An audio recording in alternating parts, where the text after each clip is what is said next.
Hi friends, आमी मंदिरा। आज के आमी तोमादेर ईश्वरेर मंत्र कयेकटा देव, तोमरा सेटा परे देव। आर तार आगे आमी ईश्वर सम्बन्धे किछु आलोचना करे नेब, दु चार कथा बोले निচ্ছি। तोमरा धैर्य सहकारे शुनबे। ईश्वर आमरा पुजो करी आमादेर इच्छा पूरण हওয়ার জন্য, धन सम्पद बृद्धि हওয়ার জন্য, उन्नति हওয়ার জন্য। হ্যাঁ, কিন্তু তাও আমাদের আশা পূরণ হয় না, ধন সম্পদ বৃদ্ধি হয় না। আমরা হতাশায় ভেঙে পড়ি, দুঃখ পাই মনে। ভাবি দূর, ঈশ্বর বলে কিছু নেই, পুজো টুজো করে কোনো লাভ নেই, পূজা করে দরকার নেই, পূজা করার দরকার নেই।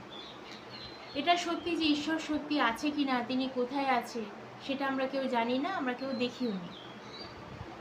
ঈশ্বর আমাদের সুন্দর জীবন দিয়েছে এবং সেই সুন্দর জীবনকে সুন্দরভাবে ভোগ করার অধিকারও দিয়েছে, কিন্তু আমরা সেটা সবাই পারি না। কারণ আমাদের মনে ময়লা পাপ এসব জমে আছে, বাসা বেঁধে আছে। ঈশ্বরকে পেতে হলে মনকে শুদ্ধ আর নির্মল করতে হবে। মনে কোনো পাপ অন্যায় থাকলে হবে না।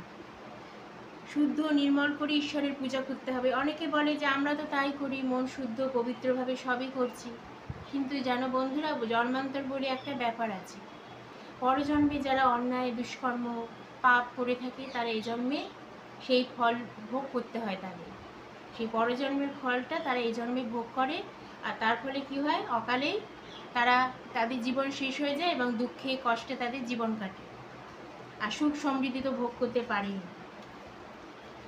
তাই বন্ধুরা, এটা মনে রাখবে যে ঈশ্বর খেলনা নয়, যে তাকে আমরা শুয়ে বসে ঘুমিয়ে আশা করলাম পেয়ে যাব, সেটা হয় না। আমাদের কি করতে হবে, তার জন্যে মনে ধৈর্য আর কী করতে হবে, পরিশ্রম করতে হবে, কর্ম করতে হবে আর ধৈর্য রাখতে হবে। হতাশা ভেঙে পড়লাম অল্পতেই, সেটা করলে হবে না। মনে ধৈর্য রাখতে হবে আর পরিশ্রম করতে হবে, আর লোভ রাগ অহংকার ত্যাগ করতে হবে। অল্পের মধ্যেই আমাদের সন্তুষ্ট থাকতে হবে। অযথা লড়াই ঝগড়া বন্ধ করতে হবে। আমাকে ধনী হতেই হবে, আমি সুখী হবই, এই জেদ নিয়ে, মনে এই জেদ নিয়ে আমাকে কী করতে হবে, কাজ করে যেতে হবে। আর সকলের সাথে মধুর কথা বলতে হবে। কারোর সাথে কখনো বাজে ব্যবহার, ক্রূর কথা, খারাপ কথা কখনোই বলবে না, দেখবে সফল হবেই। মন্ত্র আমাদেরকে বিশ্বাস, ভক্তি এবং একাগ্রতা এনে দেয়। মন হতে সকল পাপ ময়লা কুসংস্কার দুঃখ সব দূর করে দেয়। ধন সম্পদ রাতারাতি না হলেও, তৎক্ষণাৎ না হলেও, মনে আনন্দ আর একাগ্রতা এবং বিশ্বাস এনে দেয়। মন্ত্র ঠিকভাবে উচ্চারণ করতে হবে, ঠিকভাবে বলতে হবে, আর একাগ্রতা আর বিশ্বাস দেখবে হবেই হবে। আর সেই সঙ্গে আমাদের কর্ম করতে হবে।